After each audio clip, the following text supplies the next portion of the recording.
ಈಗ ನಾವು ಡಂಬರಾಟ ಆಡುವ ಜೋಕರನ್ನು ಮಾಡುವ. ಇದಕ್ಕಾಗಿ ಬಾತ್ರೂಮ್ ಸ್ಲೀಪರ್ಗಳ ಕೆಲ ರಬ್ಬರ್ ತುಂಡುಗಳು, ಉದ್ದವಾದ ಕಡ್ಡಿಗಳು ಹಾಗೂ ಮುಚ್ಚಳವಿರುವ ಬಾಟ್ಲಿಗಳು ಬೇಕಾಗುವು.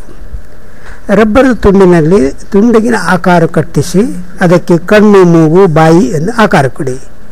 ಕಟ್ಟಿಗೆ ಒಂದು ಚಿಕ್ಕ ತುಂಡಿಗೆ ಚೂಪಾದ ಆಕಾರ ಕೊಡಿ.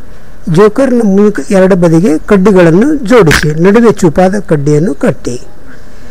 ಇನ್ನೆರಡು ಬದಿಗೆ ನಟ್ಟಿರುವ ರಬ್ಬರ್ ತುಂಡುಗಳನ್ನು ಜೋಡಿಸಿ. ಈ ಅಸೆಂಬ್ಲಿಯನ್ನು ಮೆಲ್ಲಗೆ ಬಾಟ್ಲಿಯ ಮುಚ್ಚಳದ ಮೇಲೆ ಇಡಿ. ಈಗ ಜೋಕರ್ನಿಗೆ ಮೆಲ್ಲನೆ ಅಲುಗಾಡಿಸಿದರೆ ಜೋಕರ್ ಹಿಂದೆ ಮುಂದೆ ತಿರುಗುವುದನ್ನು, ಅಲ್ಲಾಡುವುದನ್ನು ನೀವು ಕಾಣಬಹುದು. ಸ್ವಲ್ಪ ಜೋರಾಗಿ ತಿರುಗಿಸಿದರೆ ಜೋಕರ್ ಕೆಳಗೆ ಬೀಳದೆ ತಿರುಗುವುದನ್ನು, ಕುಣಿಯುವುದನ್ನು ನೀವು ನೋಡಬಹುದು. ಹೇಗಿದ್ದಾನೆ ನಮ್ಮ ಈ ಜೋಕರ್?